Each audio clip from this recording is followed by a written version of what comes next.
Hi, this is Srinu Vaitla. Please subscribe to iDream Media. Thank you so much. Mister cinema తీస్తున్నప్పుడు మీరు మీకు ఒక real couple, ఆ తర్వాత రియల్ కపుల్ అయిపోయారు. అప్పట్లో మీకు ఆ జాడలు హింట్స్ అనిపించాయా వాళ్ళు ఇష్టపడుతున్నట్టు, వరుణ్ తేజ్ అండ్ లావణ్య? నాకేం అనిపించలేదు, నాకు తెలియదు అసలు. నేను నా గొడవలో నేను ఉండేవాడిని ఎప్పుడు కూడా. పెద్దగా నేను ఇది పెద్ద ఫోకస్ అవ్వను, ఏది నాకు అనిపించలేదు ఎప్పుడైతే. ఇప్పుడు once they became real couple మీరు సర్ప్రైజ్ అయ్యారా? వరుణ్ ఎప్పుడు తను ఇది కోసం ఫోన్ చేసినప్పుడు తను చెప్పాడు ఇట్లాగా, అది గుర్తు చేసాడు అనమాట. ఆ టైంలో అలా జరిగిందని చెప్పి గుర్తు చేశాడు నాకు. అవునా నాకు తెలియదు. సో అది అంటే ఇవన్నీ సరదా విషయాలు. ఇప్పుడు వాళ్ళు చక్కగా సెటిల్ అయ్యారు కాబట్టి మనకు చెప్పుకోవడానికి కూడా ఇట్స్ హ్యాపీ థింగ్ కాబట్టి మేము ప్రస్తావిస్తున్నాం. అమ్మాయి చాలా మంచి అమ్మాయి, వరుణ్ చాలా మంచోడు, ఇద్దరు కలవటం చాలా హ్యాపీ. మీకు ఆల్ టైమ్ మీరు డైరెక్ట్ చేసిన హీరోలు అందరిలో ఇది మాత్రం ఖచ్చితంగా మీరు ఒక పేరు చెప్పాల్సిందే. Who's your all time favourite hero మీరు డైరెక్ట్ చేసిన హీరోలు? అసలు ఏ డైరెక్టర్ అని చెప్తారండి ఇది? చెప్పరా? ఎలా చెప్తారండి అంటే చెప్పకూడదా? చెప్పకూడదని కాదండి, అది చెప్పలేమంతే. అదే పైగా నేను ఏ హీరోని చేస్తే హీరోతో చేస్తే ఆ హీరోతోటి ఎక్కువ ఫ్రెండ్షిప్ చేస్తాను, లవ్ చేసి చేయాలి, అది ఉండదండి ఫ్రాంక్గా. అందరూ ఆ సినిమాకి వాళ్ళు బెస్ట్ అంతే, అంతేనా? వన్స్ వచ్చేసిన తర్వాత అది ఒక ఎలా ఉంటుంది, మ్యూచువల్గా ఉంటుంది. ఆ హీరో మనం ఎంత లవ్ చేస్తున్నాం, మనం ఎంత లవ్ చేస్తున్నాం, అలా వెళ్తూ ఉంటుంది తప్ప అది చెప్పడం కష్టం. అంతే. అలాగే మీ కాస్టింగ్లో మీరు హీరోయిన్కి ఎంత ప్రాధాన్యత ఇస్తారు శ్రీను వైట్ల గారు? ఎందుకంటే నేను అందరు డైరెక్టర్లతో, నేను చాలామందితో, పూరి జగన్ గారితో వాళ్ళతో ఎప్పుడు ఫైటింగ్ చేస్తూ ఉండేదాన్ని. మంచి సబ్స్టెన్స్, ఒక మెదడుండే మంచి థింకింగ్ ఉండే క్యారెక్టర్ ఉండాలి అమ్మాయిల క్యారెక్టర్లు. ఎందుకు ఎప్పుడు సిల్లీగా చూపించాలి, ఆ అబ్బాయిని ఎక్కువ ఎలివేట్ చేయడానికని. మీ దృక్పథం ఏంటి శ్రీను గారు? You always been balanced. ఎందుకని నేను అంటే హీరోయిన్ క్యారెక్టర్కి ఇంపార్టెన్స్ డెఫినెట్గా ఉండాలని కోరుకుంటాను నేను కూడా. బట్ హీరో సెంట్రిక్ వెళ్ళేటప్పుడు కొన్నిసార్లు తగ్గిపోతుంటన్నమాట వాస్తవం అండి. అలా అని చెప్పి నేను ఎప్పుడు హీరోయిన్ క్యారెక్టర్ని ఇలా చేయను. నేను ఒక క్లాస్ మెయింటైన్ చేస్తాను ఎప్పుడు కూడా. అవునవును. ఎందుకంటే కొంచెం ఎంటర్టైనింగ్గా చెప్పడానికి ట్రై చేస్తాను. అంటే నా సినిమాలో ప్రతి క్యారెక్టర్ ఎంటర్టైనింగ్గా ఉండాలని కోరుకుంటాను కాబట్టి, పర్టికులర్గా హీరోయిన్కి ఎక్కువ స్పేస్ ఉంటుంది కాబట్టి ఆ అమ్మాయి క్యారెక్టర్ని కూడా ఎంటర్టైనింగ్గానే డిజైన్ చేయడానికి ట్రై చేస్తుంటానండి. బట్ ఎక్కడ కూడా ఒక మీరు సినిమాలు చూస్తారు కదా, తెలుసు. రాబోయే సినిమాల్లో కామెడీ కాకుండా ఇంకా ఏ జానర్స్లోకి శ్రీను వైట్ల గారు అడుగు పెట్టబోతున్నారు? అంటే నేను ఏ జానర్లో సినిమా తీసినా కామెడీగా ఎంటర్టైనింగ్గా చెప్పాలి అంతేనండి. అంటే నేను ఇమ్మీడియట్ చేయబోయేది మాత్రం ఫుల్ లెంగ్త్ కామెడీ. అందులో కొంచెం యాక్షన్ ఉన్నా కూడా ఈ టెంప్లేట్లో ఉండదు. అంటే కొంచెం ఏదో రివెంజ్ ఇలాంటిది కాదండి అది. సో ఆ సిచ్యువేషన్లోనే యాక్షన్ వస్తూ ఉంటుంది, ఆ టెన్షన్లు వస్తూ ఉంటాయి, అలా ఉంటుంది. లొకేషన్స్కి ఎంత ప్రాధాన్యత ఇస్తారండి? ఈ సినిమా విశ్వం ఫర్ ఎగ్జాంపుల్ ఇటలీలో చాలా తీశారు, హిమాచల్ ప్రదేశ్లో తీశారు, మంచి మంచి గోవా కూడా వెళ్ళారు. సో ఇంకా కళ్ళకి ఫీస్ట్. నేను డెఫినెట్గా అండి, అది చాలా ఎప్పుడు నా సినిమా ఎప్పుడు విజువల్గా ఒక ట్రీట్ లాగా ఉండాలి సినిమా అని అనుకుంటాను ఎప్పుడు నేను. దానికోసం కొంచెం ఎక్కువ ఇదే చేస్తాను. అంటే లోకేల్స్ కొత్తవి పట్టుకోవాలి, ఇలాంటి ఆలోచనలు ఎప్పుడు ఉంటాయి నాకు. ఉంటాయి మీకు అయితే? ఈ పర్టికులర్గా ఈ విషయంకి వస్తే ఆ మటేరాలో ఆ తీసిన ఎపిసోడ్ కానీ, గోవా ఇంటర్లో ఒక ఐలాండ్ బ్లాక్ కానీ, హిమాచల్లో ఫుల్ స్నోఫాల్లో తీసాను అది కానీ, ఇవన్నీ బాగా ప్లస్ అయినాయండి. అన్నీ వర్కౌట్ అయితేనే కదండి ఒక సినిమా. చాలా టీడియస్ అండి సినిమా తీయడం అసలు అనుకుంటాం కానీ అబ్బాయి ఎంత వర్క్, గ్రౌండ్ వర్క్ చేయాలి, ఎంత ఇది చేయాలి, అంతా చేసి చూసేవాళ్ళు ఏం చేయకుండా చూసేవాళ్ళు మీకు సర్టిఫికేట్ మార్కులు ఇచ్చేయాలి, వేసేయాలి. అలాంటిది అఫ్ కోర్స్ చూసి ఈసారి మీకు గొప్ప మార్కులు వేశారు కాబట్టి it's beginning for you, new beginning. నేను చాలా థ్యాంక్ఫుల్గా ఉండాలండి ఈ విషయంలో. అంటే జస్ట్ వర్డ్ ఆఫ్ మౌత్ తోటి సినిమా హిట్ అయింది.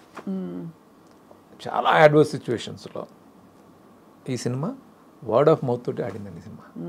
అది నిజంగా చాలా గ్రేట్ అండి. అంటే థర్డ్ వీక్ 300 థియేటర్స్ ఇంక్రీజ్ చేయటం అంటే అది మీరు అర్థం చేసుకోండి. అవును అవును, ఖచ్చితంగా అది అలా గ్రాడ్యువల్గా పికప్ అయింది. అప్పుడప్పుడు అనిపిస్తుంది మేబీ ఇదే కరెక్ట్ ఏమో అని. Cinema should speak for it self. లేకపోతే ముందే ఎక్కువ పబ్లిసిటీ చేసేస్తే ఏదో ఎక్స్పెక్టేషన్ పెట్టుకెళ్ళి. పబ్లిసిటీ చాలా ఇంపార్టెంట్ అండి. అంటే మాకు పబ్లిసిటీ ఎందుకు ఇంపార్టెంట్ అంటే అండి, ఫస్ట్ థియేటర్కి జనాన్ని తీసుకురావడానికి చెయ్యాలి. మేము అన్ఫార్చునేట్లీ అంటే ఎవరిని బ్లేమ్ చేయడానికి లేదు ఇక్కడ. డేట్ అనౌన్స్ చేసేసి ఇంకా డేట్కి ఇంకా ఛాన్స్ లేదు, ప్రమోట్ చేసే ఛాన్స్ లేదు మాకు. సాంగ్స్ కూడా రిలీజ్ చేయలేకపోయాం. చేయకుండా చేసినా హిట్ చేసినందుకు అందుకే చెప్తున్నాను చాలా థ్యాంక్ఫుల్గా. అంటే నాకు పెద్ద రిలీఫ్ ఇచ్చారు. కరెక్ట్, అవును. సో ఇప్పుడు చిన్న ర్యాపిడ్ ఫైర్ మీతో శ్రీను వైట్ల గారు. అఫ్ కోర్స్ మిమ్మల్ని ఇబ్బంది పెట్టే ప్రశ్నలు ఏమి అడగము. అంటే ఫేవరెట్ హీరో హీరోయిన్ అంటే మళ్ళీ మీరు ఇబ్బంది పడతారు కాబట్టి అవి అడగకుండా మీరు డైరెక్ట్ చేసిన హీరోస్ కాకుండా మీ all time favourite screen hero ఎవరు? ఏ భాష, ఎనీవేర్? నేను చాలా సందర్భంలో చెప్పాను, నేను కృష్ణ గారు కృష్ణ గారు అంటే నాకు చిన్నప్పుడు కృష్ణ గారు అంటే చాలా ఇష్టం నాకు. సూపర్ టేస్ట్ అండి అసలు. Favourite heroine? హీరోయిన్లు మారిపోతూ వచ్చారండి చాలామంది. అంటే శ్రీదేవి గారు ఉండేవారు, ఆ తర్వాత ఒక్కొక్కరు అలా. రామ్ గోపాల్ వర్మ గారిని ఒక వర్డ్లో డిస్క్రైబ్ చేయాలంటే ఏం చెప్తారు? యూనిక్ అండి. యూనిక్. తిట్టకుండా పొగడకుండా వాళ్ళు చెప్పారు. యూనిక్ అండి. అవును, ఖచ్చితంగా. Just kidding. యూనిక్ అండి, నేను చూడలేదు అలాంటి మనిషి, ఇంకో మనిషిని నేను చూడలేదు. రైట్. బ్యూటిఫుల్. మీ ఫేవరెట్ హాలిడే డెస్టినేషన్? ఫేవరెట్ అంటే ఎక్కువ అంటే నేను వెళ్ళేది గోవా, స్విట్జర్లాండ్ ఇష్టం. స్విట్జర్లాండ్. ఓకే. శ్రీను వైట్ల గారు ఖాళీగా ఉన్నప్పుడు ఏం చేస్తారు? ఆలోచిస్తారా, సినిమాలు చూస్తారా, లేక బాధపడతారా, సంతోషపడతారా, నవ్విస్తారా? నేను సినిమాలు చూస్తానండి, ఫ్రెండ్స్తో స్పెండ్ చేస్తాను, లేకపోతే పొలం వెళ్తాను, ఫామ్కి వెళ్తాను అంతే. మీ బెస్ట్ ఫ్రెండ్ ఎవరు? చాలామంది ఉన్నారండి, అంటే ఒక 10 మంది ఉన్నారు. 10 మంది బెస్ట్ ఫ్రెండ్స్ ఉన్నారు? 10 మంది ఉన్నారు. అందరూ ఇండస్ట్రీ వాళ్ళే? ఇండస్ట్రీ కాదు, కొంతమంది బయట, కొంతమంది ఇండస్ట్రీలో. యా. శ్రీను వైట్ల గారి ఆల్ టైమ్ డ్రీమ్ ప్రాజెక్ట్ ఏంటి? ఆల్ టైమ్ డ్రీమ్ ప్రాజెక్ట్ అనేది నాకు ఫ్రాంక్గా నాకు నెక్స్ట్ చేసే సినిమానే డ్రీమ్ ప్రాజెక్ట్ అంటే. ఇప్పుడంతా all set on the comedy. ఈ హీరో ఎవరైతే మీరు రివీల్ చేయబోతున్నారో ఫస్ట్ నాకే చెప్తారు కదా మీరు? మీకే చెప్తాను ఎందుకంటే అండి అదే మనల్ని ఎగ్జైట్ చేస్తూ ఉంటుంది. అవును, కరెక్ట్. సో డ్రీమ్ ప్రాజెక్ట్ అనేది అంటే ఎక్కడికక్కడ అదే డ్రీమ్ ప్రాజెక్ట్ మీరు చెప్పినట్టు. ఎందుకంటే అదే దాని మీద మనసు పెడతారు. అంతకంటే పెద్దది అవుతుందా వి డోంట్ నో, తెలియదు, అదే పెద్దది అవుతుందా అని చెప్పేసి. మహేష్ బాబు గారిని కొత్తగా చూసాం మీ సినిమాలో. ఇప్పుడు ఇంటర్నేషనల్ స్టార్ అయిపోయారు, రాజమౌళి గారితో చేయబోతున్నారు. What do you feel as his director? చాలా హ్యాపీగా. మహేష్ బాబు నాకు చాలా క్లోజ్ ఫ్రెండ్, తను ఆ స్థాయికి వెళ్ళటం చాలా చాలా సంతోషంగా ఉంది.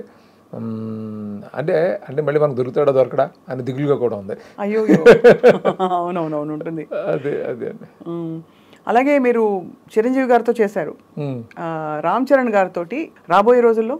డెఫినెట్గా అండి, అందరు హీరోలతో చేయాలనే ఉంటుంది. మిస్ అయిపోయిన వాళ్ళు? మిస్ అయింది బాలయ్యబాబు, మిస్ అయ్యాను అంతే. ఇంకా ప్రభాస్తో చేయాలి, చేయబోతున్నారా? పవన్ కళ్యాణ్ గారు మిస్ అయ్యాను, బన్నీ మిస్ అయ్యాను, ఇవన్నీ ఉన్నాయి. ఇవన్నీ లిస్ట్ మేము కూడా వెయిట్ చేస్తుంటాం. మీ కాంబినేషన్ యూనిక్ గా ఉంటుంది కాబట్టి ఈ హీరోలందరితో రావాలని చెప్పి. సో మచ్ అండి. సో దీపావళి చక్కగా మీకు కొత్త కాంతులతో మీరు మళ్ళీ కామెడీ సినిమా మీద వర్క్ చేస్తున్నారు. మీకు దీపావళి శుభాకాంక్షలు. Thank you so much. ఎలా జరుపుకుంటారు సార్ దీపావళి? మీరు ఏం చేస్తారు? టపాకాయలు కలుస్తారా? క్రాకర్స్ అంటే మా పిల్లలకు బాగా ఇష్టం, వాళ్ళతోటే. మీ ఫేవరెట్ టపాకాయ ఏంటండి? తారా జువ్వలా? అన్నీనండి, అదేం లేదు. అదే కాబట్టి అయితే దీపావళి ఊళ్ళో జరుపుకునేవారా? చిన్న ఊళ్ళో బాగా జరుపుకునేవాళ్ళు, తారాజువ్వలు ఎట్లాంటి అప్పట్లో. అవును, అది ఇక్కడికి వచ్చిన తర్వాత వేరే మారుతుంటాయి కదా అట్లా. అది.